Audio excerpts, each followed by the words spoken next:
Greetings, I am Nirvana Sparkle. Welcome back to the second of these back-to-back pony panels. This time we return to the main comics with comics 38 and 39, a comics arc being referred to as Don't Forget About Us. The stars being the Cutie Mark Crusaders and Diamond Tiara. Now, this comic is nice, real nice. The art is as close to the show as you can physically get while still having it be comic art. Yeah, there have been some comics that have duplicated the art style of the show perfectly, but it doesn't look well in the comic space to many. So, this is about as good as you're gonna get, so it's well done. The story, however, is about Charlie taking her class on a field trip out in the wilderness. Rarity is, of course, a chaperone for this setup, but she doesn't really play much of a role here. It's all the Crusaders and Diamond Tiara. Now, I'll get to why this comic is going to lose some points here in a second, but the overall story has our intrepid Crusader group, Silver Spoons, Diamond Tiara, and Snips and Snails getting separated from the field trip group and trying to work their way back into the group by trying to survive out in the wilderness. But personalities, lifestyles, and patience clash as usual for this group of six as they try to not only survive the wilderness, but survive each other. What happens is a ton of character appropriate, almost very strikingly witty dialogue. Even for these little kids, they strike up conversations that you could say are more interesting than adults. A cliffhanger ending at the end of the first book makes it seem like Diamond and Appleboom will meet their end, but of course, the group's remains bands together to rescue them from doom.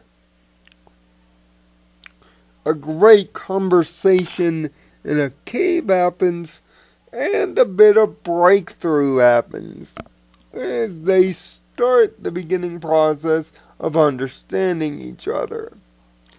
Being rescued by the Wonderbolts, thank God they finally did something, with a little bit of assistance from Rainbow and Twy,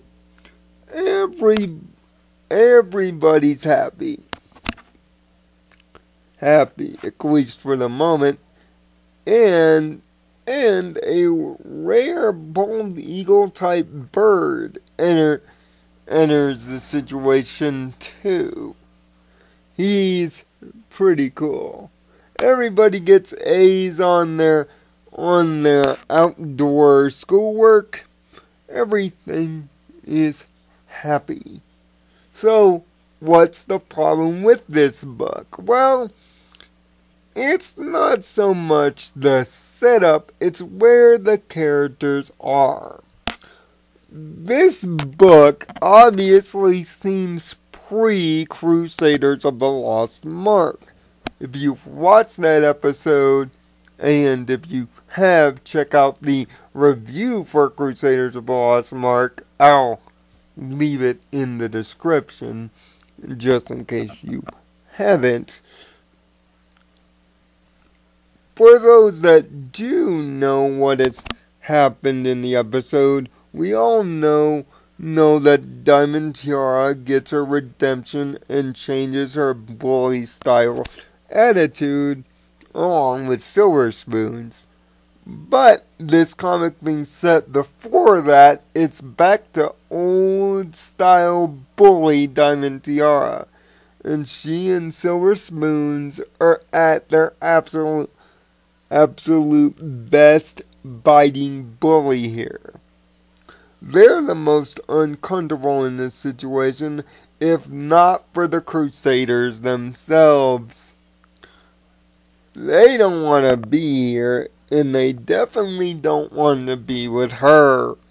So much so that Scootaloo has some of the most biting lines in this comic, built around pure and utter sarcasm. And I mean, it's brutal. But also, Appleboom throws in some sarcastic jabs as well. But it's in the middle part of comic 2, in the cave, that the six tend to come to some agreement on some of the things they have or have not accomplished. Even having a joke at Snips and Snails' expenses. But it's in this whole conversational dialogue that we start to see the beginnings of what would result in Lost Mark. So, although Hasbro denies the comics as pure cannon fodder, this comic, I have to say, has some cannon fodder to it. If you post it after you have watched Lost Mark. If you haven't, this comic would also be a good read because it might set you up better for the events of Lost Mark. The reason this comic gets hurt, though, is not because of its individual quality, it's because of its type. Seeing that Lost Mark came out before this comic did, it feels like a return to old hat that we've left behind through the actual series. To return to it now, knowing the result, might give some refreshing foreshadow, but at the cost of seeing the old plot come back. When we're ready and willing to see what happens post Lost Mark with these group of characters, rather than returning to it. We're over it. Although this comic is good, the timing is bad. And that's what's ultimately going to make this a tough read for some. Almost like, well, the Star Wars prequels. Although that's a little broad even for me to say. It's kind of similar to that. That's why Friendship is Magic issues number 38 and 39, Don't Forget About Us, only gets a 3. It's a great individual comic if you don't know the events of Crusaders of Lost Mark. Then it would be more like a 4 or 5.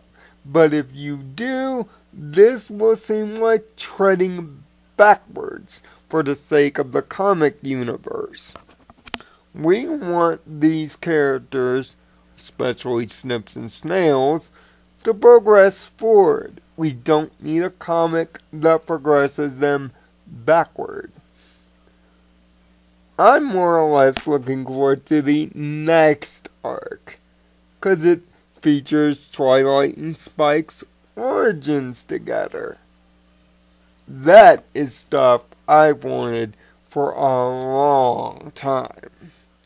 So, when Brony Panels returns, hopefully we can get to that. Some real joy. Until then, find peace in your own nirvana, and thanks for watching.